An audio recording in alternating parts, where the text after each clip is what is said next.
What's up, everybody? Welcome to another episode of Why We Love PlayStation VR. Sitting across from me, way across the city, this week and every week, he's the King of all VR Kings, Sofa King himself. This is Jeremy King. Hey, and there's a sofa, actually. Not the one I usually reside on and get fed grapes, being the king. Do you sit there with a crown and a scepter? You're like, I'm the king of the sofa.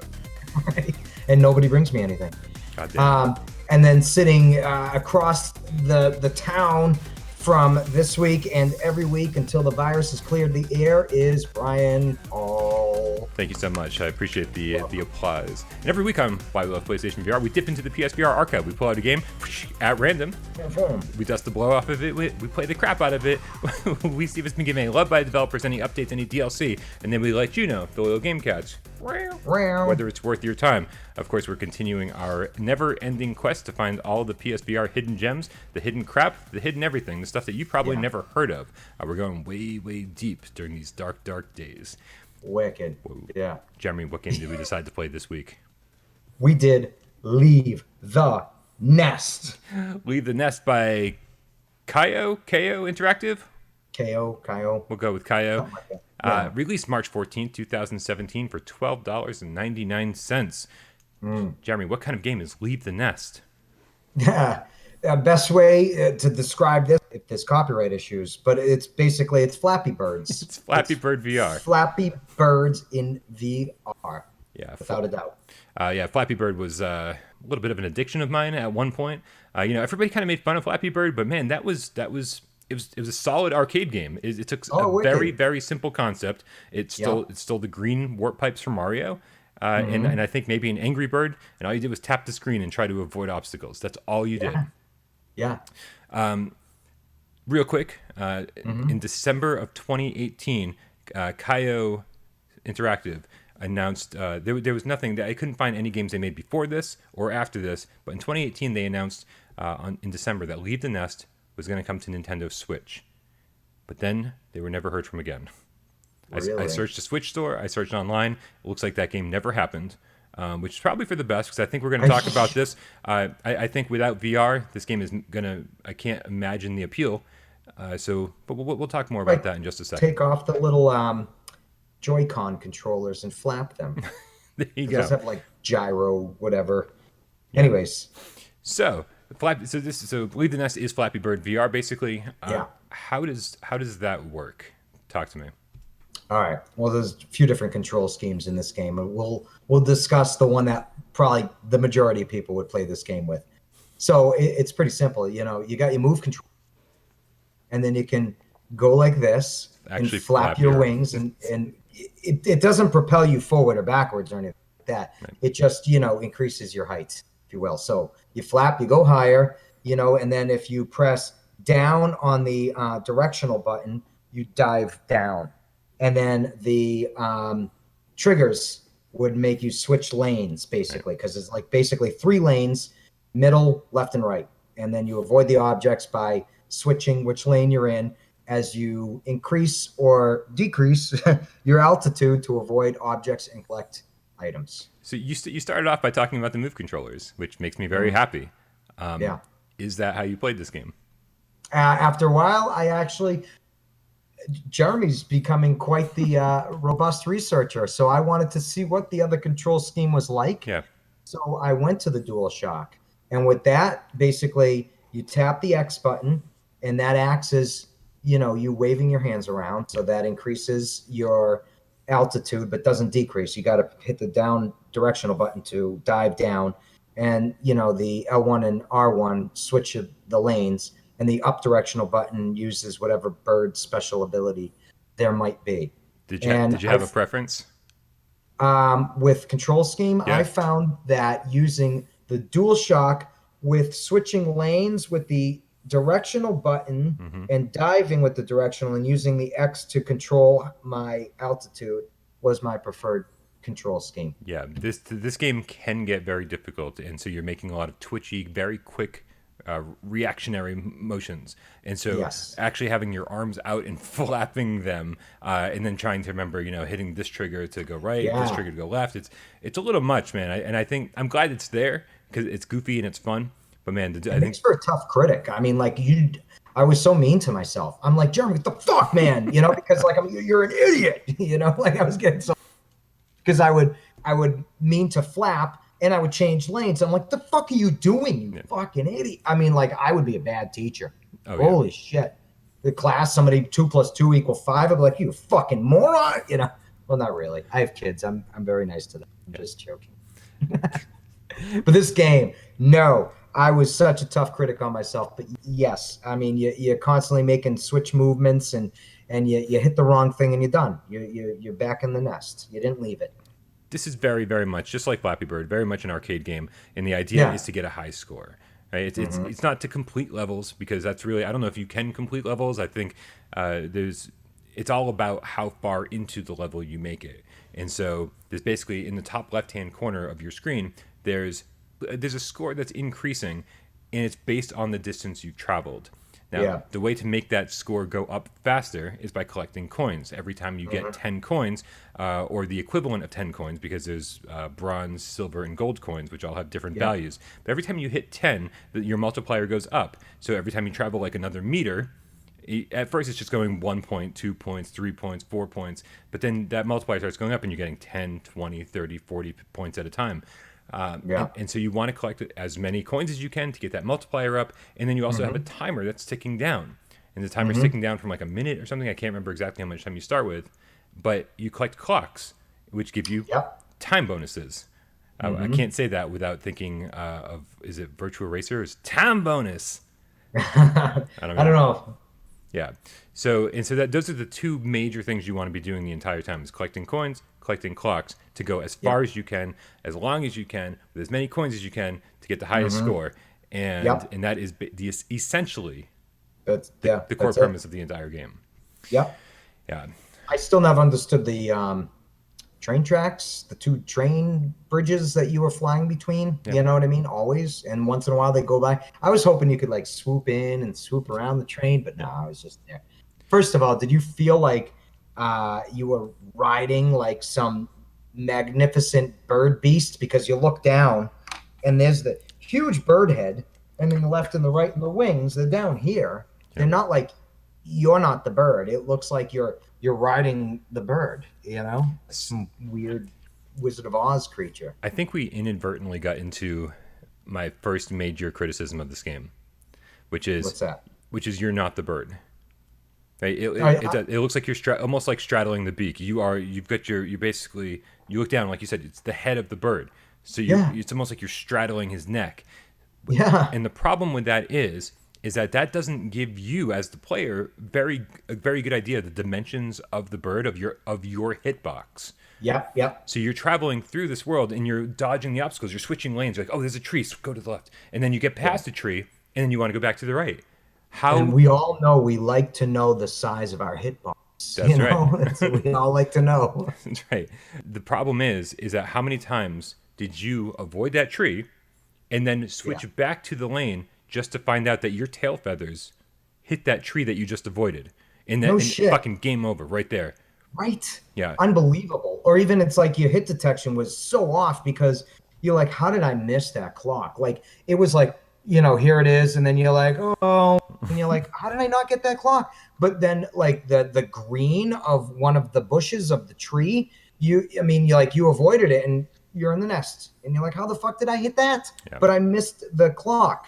So yes, the hit detection was a little off. I felt it limited how rapid you could jump back into another lane because you have to like give it a moment to like actually pass by instead of it just passing your view. You have to also imagine it's passing by the rest of your bird, Yeah. So and all I kept picturing was just me flying through the air on this bird, like it just like Yeah. Definitely not the bird though. I think they maybe, if they had made the hitbox smaller, if they said, once your head is past the obstacle, a smaller hitbox. Once your head is past the obstacle, I'm trying to stay on track. Once your head is past the obstacle, I feel like that is all that should matter. You shouldn't have to worry about your tail feathers or the rest of your body behind you, because I've played this. I've played this game for hours now. Between my original review and this review, I've played it for hours, and that is something that I never acclimated to. This game is too twitchy, man. It's too twitchy, and you're like, dodge lane, switch lane, switch lane, switch lane, bam, crash. It never acclimate to that bigger hip detection box. No, and even the birds, the speed they're moving doesn't seem to change how rapidly you can switch over. You still have that, moment we have to wait before you can change over because of that, hit detection. It was definitely off. What did you think of the different environments in this game? What did you think of the graphics, like the whole aesthetic? There were different environments in this game? Yeah. They're very limited. Like, I mean, it's almost, I don't want to nitpick it because it's far more than I could do, but if somebody, it's almost like if they said, here's a to-do at home VR game making kit. We have all the tools in here you need. Yeah. And they were like, thank you. And they made this game. Like it's very basic. The trees, that's a lot of the trees, the umbrellas, the fireworks with the god-awful whistle and explosion. I mean, like my neighbors must have been like, what the fuck is going on in that house? Right. I'm screaming at myself and they hear explosions, but not like World War II explosions, but like Happy New Year explosions. It was just like aesthetic-wise, like Minecraft, if you will. Yeah. It was basically a VR Minecraft, which it doesn't always look bad. I'm not saying it looks bad. I mean, Windlands had that appearance, but I thought Windlands had more aesthetic appeal than this title. Well, at least Windlands allowed you to go wherever you wanted to. This is you are very, very much confined. Here are your 3 lanes of traffic, and that is it, right? So I think if it looked like this, but it had the open world gameplay of Windlands, that's way more forgivable. Oh, wicked. Did you find yourself not feeling like you were high up or had any altitude? I never had a sensation of like, whoa, as I was diving or as I was climbing up over trees or going around objects. I didn't feel like I was climbing, descending, or going around objects. I felt like they were going around me. You know what I'm saying? Like I didn't feel immersed. I could see that. It didn't give me that sensation. If we're comparing this to something like, say, Eagle Flight, where Eagle Flight gave me that sensation, despite the blinders, it was I did, I feel like I was near misses and like weaving in around trees and around wildlife and stuff. That is a wildly different experience. I did not get that from this game. I totally agree with you. Yeah. And I'm not sure why. I don't know if it's just something to do with that disconnect where the bird is like down there, or if it was the rails invisible rails you were on. There was just something about it that did not make me feel like I was flying, up in the trees at all. Right. Knowing the inspiration was Flappy Bird, which was also very, very primitive, by the way it looked. I was like, this is fine, man. It gets the job done. And the environments are just different enough where, you're choosing, I think, 11 different levels from the beginning. And I think they all start in the forest. And then after you get just like a few seconds into the game, things start changing. It's like, okay, well, this one is the beach level, and this one is the desert level, and this one is the Christmas level, and this one's the graveyard level. But you have to get through that initial little that first little area. Yeah. Right. So that was strange. I found that kind of odd. Very strange. They would start you every single level, any bird, because there was birds specific. You couldn't take your favorite bird and do any kind of level. Right. Each bird had their zone, which I thought was another odd thing. So you're playing as a different bird with each different level, and each level, and each bird plays kind of differently. A little bit different. We didn't even discuss that too. Yeah, that's right. So like certain birds, the multiplier is stronger when you're closer to the ground. Other birds will come naturally with like that magnet. So if you pick up a magnet, because the objects that you can pick up that are floating there, like the magnet will bring coins to you for a certain. The magnet is the best thing ever. Oh, it's amazing. Right. Because the bugs, it brings the bugs to you too. Right. So you struggle to kind of get in the line. So you see a row of coins that you want to pick up, and you'll struggle to get over there, and then to be at the right altitude to kind of grab them all. And I never, if there was 5, I might get 2 or 3 of them. Yeah. But that magnet, man, you don't have to be very close at all, and they all just kind of swarm at you. And that multiplier starts going fucking crazy. And I was like, that is so rewarding when that happens. Mm-hmm. Yeah. I saw one of your high scores, which is something they do on this game, which is another good thing. How am They I should. number? I am number 9 in the world, Yeah, you are. and I was I didn't come anywhere near close to that score when I was playing it for this show. Uh-huh. But that means that there couldn't have been more than like 10 people that ever played this game. Because, come on, how am I number 9? That doesn't make any sense. I think according to that scale, I'm not kidding you. I think I was the worst rated. I think like I was whatever they gave me a number next to mine, and it wasn't one. It was like I got to look at this and re-review and tell you because like if I'm gonna tell you my high score, I wanted to break shit. I mean, this brought back the Flappy Bird rage Yep. that I had years ago. Like every time I hit something, I'm like, God damn it. Like I was so frustrated. My high score might have been 212, 262. So it was in the 200s. Wow. 200s, Brian. You were at like 18,802 or something like that. It was something up Or there, yeah. something huge. And I was like, what the fuck? So yes, I was horrible at it. And I kept trying. And I found I had one bird that was my favorite. Surprisingly, he was one of the faster ones. Might have been the bat. Yeah, some of the but birds fly faster than others. I actually yeah. prefer the slower ones because my brain doesn't work that fast, and so I like kind of this leisurely stroll through the trees, and so whatever the slower one is worked for me. Oh, and we didn't even say some of them are like fatter, and so like so you Yeah. have to like hit the X button Hit the or X a flap little bit more. more. Yeah, Yeah. very Some are strange. so like they just take off super quick, and to get them to climb high altitudes is just a couple of quick presses, and they're like, phew. Yeah, Yeah, and other ones naturally dash with special ability. So I mean, there's certain ones have abilities, if you will, temporary ones that just basically like picking up the objects that are floating in the environment to give you these stats. Some of them just automatically happen. right. What else? Did you ever experience this? I feel like I experienced this quite a bit, and I couldn't find a reason for it. I thought there must have been an explanation, but I could never find one. Sometimes, I just hitting the X button didn't seem to do anything. Like you just drop? I was dropping, and I slam on the X button, almost like my bird stalled out. Huh. Right? And I couldn't make it happen. And so I'd jam on the X button, and it was and so I'd be like descending, and halfway through the descent, it would register, and then like Really? I'd flap up again. I'm like, what? And it seemed to happen a little too frequently for me to Okay. So I was like, did I go too high? Was I Icarus? Did I soar too close to the sun? Is that what happened? Did my Melt your wings burn wings. off? Yeah, Right. And so I couldn't find an explanation. I was like, oh, maybe if you hit the X button too much, my bird got tired. And I don't Yeah. think that's a thing. I think it's a weird glitch I seem to encounter, and I kind of encountered it Yeah. quite a bit. I lucked out. I didn't have that one, or maybe I didn't luck out because that might have made things exciting. No, But yeah, no, I didn't. No, no. I didn't experience that at all. The only issue I had was the hit detection. That frustrated the shit out of me. Yeah. Yeah. Super duper budget game. We love indie developers, but that doesn't. We also don't give them an excuse. We don't say, hey, just because you're an indie developer doesn't mean that your game doesn't have to be good. So Right. with that out of the way, Jeremy, I think it's time to rate this game.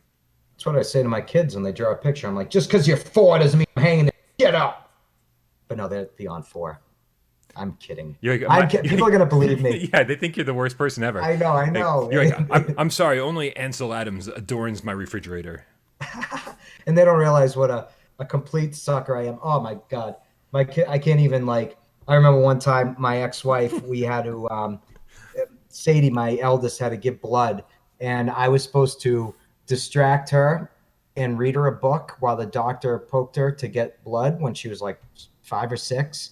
And 2 seconds in, I started crying. I'm like, and my ex-wife's like, just leave the room. Yeah. You're not helping. I'm like the opposite of what I portray, and nobody here knows. It's so funny. I'm Yeah. so sensitive. No, I know who Yeah, you yeah. are, and you're like the nicest guy in the world. So it's an interesting character you portray on the show. I know. I like to pretend to be an asshole, like say asshole comments for the shock value, Right. but mean it? No. But so yes, 1, Oh. you've got 2 perfectly length wings and a tail that's not too long, so you can weave in and out of the trees and have a beautiful experience. 2 is you got great wings. You're a little bit heavy. You might have to, flap your wings a little bit. Tail might be a little longer, so you got to take a little extra care, between the trees, weaving in and out. But for the most part, you enjoy being a bird. 3 is you're fucking fat as hell. You barely got wings. Your tail is so goddamn long you can't go buy anything without waiting 12 minutes. And you got to fucking, and it's not even worth flying or leaving the nest, so don't even bother. So that's the rating scale, I guess. That's So, a tough rating scale. right? You're a cool bird. You're a chubby bird. You're a fat bird. It's like Yeah. this is some fat. There's some serious fat shaming going on right now. Right. Yeah. Even for birds. Yeah. Right? Yeah. What kind of birds don't fly? Ostriches, chickens. Like what kind of birds don't fly? Because I feel like that's what number 3 is. Penguins. Ooh. Penguins soar in the ocean, though. They are like beautiful in the ocean. They don't make that noise though. That's like a pigeon. Yeah, it's not great at all. All right, so what is Leave the Nest? This is so I gotta say this is a tough game to rate because I really kind of for all of its faults I kind of enjoy what this game is trying to do. I actually got roped in again. I saw my high score and I'm trying to like get close to it. I saw that maybe this is the kind of game that I want to spend some time with and get better at and get that high score. The music is kind of whatever. It's sort of just background stuff, but it was nice. The graphics were very, very simple, but they were, they got the job done. But then it all kind of came down to the controls, and I think they really kind of screwed up with this. And so the fact is the premise is solid, but the gameplay is somewhat broken. And because I kept dying and I didn't feel as though it was my fault. And I mean, it's one thing to do that for the first hour and go, oh, that I don't think that was my fault. Like a learning curve. Right. And you're blaming the game for something that, obviously somebody out there made this game and spent probably hundreds of hours playing their game. So they know how to play it properly. And so, but after you're playing it, after the gamer's playing it for 3 or 4 hours, you go, this still doesn't feel like it's my fault. Every time I die, I feel like it's the game's fault. Like the hitbox is just way too big. This doesn't seem right. If I was the bird and my tail feathers were non-existent, I think this game could have been a solid 2 for me, where I was like, man, I just want to get a high score. I'm really enjoying this. But my frustration level got so high and it bothered me so much that because I wanted to play this game, I wanted to spend more time with it, but the game was preventing me from enjoying it. And so because of that simple fucking thing that they never fixed, I have to give it a 3. I think too many people are going to get frustrated by playing this. And I think that's why I made it in the top 10 global leaderboards, because I think too many people got frustrated way too early. Yeah. Yeah. What about you? So I had a lot of inner struggle with the score too, because as I was playing the game, I like you, I get what it's going for. And I understand, aesthetically how it works. In the puzzle, I get all of that. And I was trying to detach my own personal gameplay preferences as you like this type of game, not being what I'm into. And I didn't want that to hinder what I felt enjoy while playing this game. So like initially it's not my type of game. I want it to be like a 3, but I'm like, is it a 3? I mean, everything works. I mean, it looks decent for what it is. It's like Minecraft doesn't look great, but for what Minecraft is, it looks fine, So it's the same with this game. You jump in, it's easy. Like a lot of people could pick it up being one of their first VR games. I doubt any way to get sick playing this fucking game. Not even diving, nothing. But it's like I want to give it a 2 for the sake of other people, being like it gets what you get one out of it, you'll get out of it. If you know what type of game you're buying, purchase, and you buy it, you know what you're getting, and you're gonna get it. Right. And some of those little things where weaving in and out of the trees and the hit detection, normal-ish bugs, if you will, in like that existing normally wouldn't deter me from recommending a game. I'd say, well, it's a little honky and wooky, but it still works. So, I mean, I think I'm going to go more with very weak 2. And I would only say when this game's on sale and a week 2, like almost a 3, I would think for people out there that maybe kids, 12 or older, that want to experience this game, if it was like $5, it's a 2. It has been on sale for as low as $2.50 with Plus. Yeah. So like $3 or $4 without it. Yeah. See, that'd be a 2. If it at the current price, $12.99, it's a 3. Sale 2. So I'm gonna go a very weak 2. Yeah. This was a tough one, man. This was a tough one. I was a little shocked to see that my problems hadn't been addressed since launch. This game came out, over 3 years ago. Mm-hmm. It's I feel like, they had plenty of time to address the issues that I talked about in my original review, and I came back to it and nothing had been fixed. I was like, that's a real shame. They had so much time, and obviously, things didn't go well for these guys. If they had this planned Switch release, and then just nothing. Just nothing. And so you can only assume that they maybe they're not a team anymore. They're not in business. Also, I can only imagine it's not a very big team, maybe a couple of guys at best. So, hopefully everybody at Kaio Interactive landed on their feet and found another job. Yes, but if they dissolved, yeah. But I will say the Nintendo Switch did not lose a quality independent title here by not getting a release on the platform. They're probably better off. Yeah, probably better off. Yep. All right, that about does it for another episode of Why We Love PlayStation VR. As always, we want to know what you thought of Leave the Nest in the comments below. That guy is Will. I'm looking at you, man. I want to hear your full review on this one. Yeah, right. He actually made an animated GIF or animated GIF. I forget what the proper saying is. There's always a debate. Yeah. Of me flapping because I actually filmed myself doing this for the original review. Oh yeah. Yeah. So that was a little embarrassing to see myself from 3 years ago flapping with Move controllers. Oh. God, I'd love to rewatch that. Yeah. Holy shit! Yeah, it's out there. It's for everyone to watch. Yeah. So let us know what you thought of Leave the Nest in the comments below. Did you also make it on the top 10 score? I'm gonna bet if you're one of the other 10 people that played this game, you might have. Yeah, probably. Not me though. I didn't make it. Not you. Shocked. That's okay. No, it's horrible. I don't blame you at all. Also, what other games do you want us to play? We're diving real deep into the obscure here, and I can't wait to see what game we play next week. We actually don't have any planned, but I'm waiting to see what we have next week. Yeah, by the time this episode airs, hopefully we'll have made our plans. But there is definitely some stuff out there that needs to be explored. Yeah, there is. Okay. Yes. All right, thanks, Jeremy, for hanging out with me for another episode of Why We Love PlayStation VR. For another episode of PlayStation VR, my name is Brian Paul. And I'm Jeremy King. We'll see you next week.